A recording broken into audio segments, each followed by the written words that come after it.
आप देख रहे हैं रोशन पाकिस्तान न्यूज। बिस्मिल्लाहिर्रहमानिर्रहीम।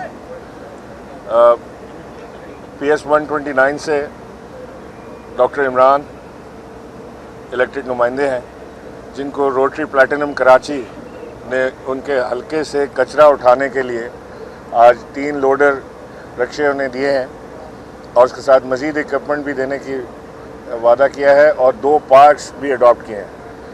मैं शुक्रगुज़ार हूँ रोटरी प्लैटिनम का, जिन्होंने कराची के इस काम में अपना हिस्सा डाला है और इससे तक़वियत मिलती है दूसरे इदारों को भी कि वो भी इसी तरह अपने अपने इलाके, अपने हलके में ये काम कर सकते हैं जो कि सब के लिए सूदमंद और फ़ायदेमंद है।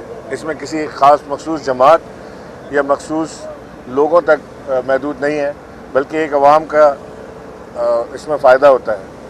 कचरा उठाना या शहर की सफाई प्राइमरीली सिंध हुकूमत या मेयर कराची KMC का काम है और ये काम उन्हीं से लिया जाए तो ज़्यादा बेहतर है। मैंने हर बार ये बात की है कि हमें व्हील रीइन्वेंट करने की ज़रूरत नहीं है। सारी दुनिया में लोकल बॉडी गवर्नमेंट जो होती है वो प्राइमरीली रिस्पॉन्सिबल होती है कचरा उठाने के लिए, शहर की सफाई के लिए, सड़कों के लिए और सीवरेज सिस्टम के लिए। ये प्राइम रिस्पॉन्सिबिलिटी होती है लोकल गवर्नमेंट की। तो लिहाजा स्ट्रॉन्ग लोकल गवर्नमेंट ही इस मसले का हल है। एक ताकतवर लोकल गवर्नमेंट जिसके पास इख्तियारात भी हों, जिसके पास वसाइल भी हों और जो सलाहियत भी रखती हो शहर को डिलीवर करने की, उस लोकल गवर्नमेंट को मज़ीद मुस्तहकम करने की ज़रूरत है। तो मेरी ये तमाम लेजिस्लेटर्स से ये दरख्वास्त है कि इसके ऊपर गौर करें और लोकल गवर्नमेंट को मज़ीद मजबूत करें ताकि ये हमारा शहर, हमारा सूबा किसी सफाई और बेहतरी की जानिब गामज़न हो। ये नए नए तजुर्बे करने की हमें ज़रूरत नहीं है।